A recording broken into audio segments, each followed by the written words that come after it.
পরন্ত বিকালবেলায় চলে আসলাম বুরুদানের হাওর। এসে দেখলাম আসলে আমার সাথী ও বন্ধুরা, আপনাদেরকে অনেক দিন আমি যখন বুরুদান রোপণ হয়েছিল তখন অনেক দিন আপনাদেরকে দেখাচ্ছিলাম। আস্তে আস্তে ধানগুলো বড় হয়ে এখন সোনালি ফসল মাঠে দেখেন কি সুন্দর পেকেছে। আসলে খুব চমৎকার।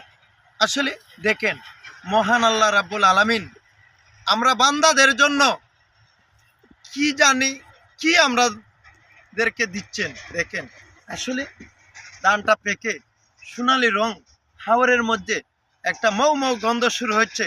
আসলে আমাদের রিজিকটা আল্লাহ কুশাদা করে দিয়েছেন। আমি মহান আল্লাহ রাব্বুল আলামিনের দরবারে দোয়া প্রার্থনা করি, আল্লাহ যেন আমাদের কৃষক ভাইদের মনের আশা পূরণ করেন এবং তারা ক্লান্ত পরিশ্রম করে শীতের মধ্যে খাতা বালিশে না শুয়ে রাতের অন্ধকারে এসে পুরো ধান রোপণ করেছিলেন।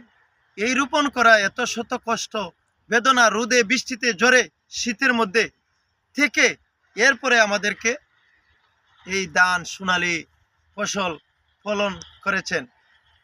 করার পরে আমি একজন কৃষকের সন্তান। আমি কিন্তু প্রতি সময় প্রতি মিনিটে আমি আমার বর্ণনা দিই, পরিচয় দেই, কেননা আমি কৃষকের সন্তান। যেখানে অনেকেই লজ্জাবোধ করে, আমি মুন্না লজ্জাবোধ করি না। আমি কৃষকের ঘরে জন্ম নিয়ে আমি গর্ব করি বলতে পারি যে আমি কৃষকের সন্তান। আমি একজন আদর্শ ফ্যামিলিতে জন্মগ্রহণ করেছি, যেই ফ্যামিলির কোনো বাটপারি চিটারি এদেশে নাই।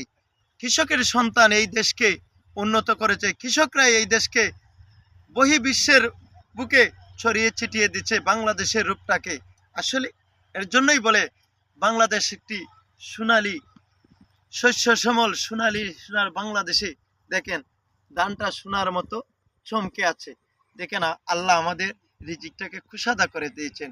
আমি দোয়া করেছি, আবারও করলাম মহান আল্লাহ রাব্বুল আলামিনের দরবারে এই কৃষক ভাইরার ধানটা গড়ে খেটে গড়ে নেওয়া পর্যন্ত আল্লাহ যেন সুস্থভাবে পৌঁছে দেন, এই তৌফিক দেন, আমি দোয়া করি। আর কৃষক ভাইদের মনের আশা হাসি ফুটবে তখন যখন তারা ঘরের মাঝে নিরাপদে এই ধানগুলো কেটে নিয়ে যেতে পারবেন। তখন তাদের মনে আনন্দ থাকবে, তাদের মুখে অনেক হাসি ফুটবে, তাদের হাসিতে হাসবে সোনার বাংলাদেশ। সোনার বাংলাদেশ হাসবে, হাসে খুব সুন্দর লাগবে।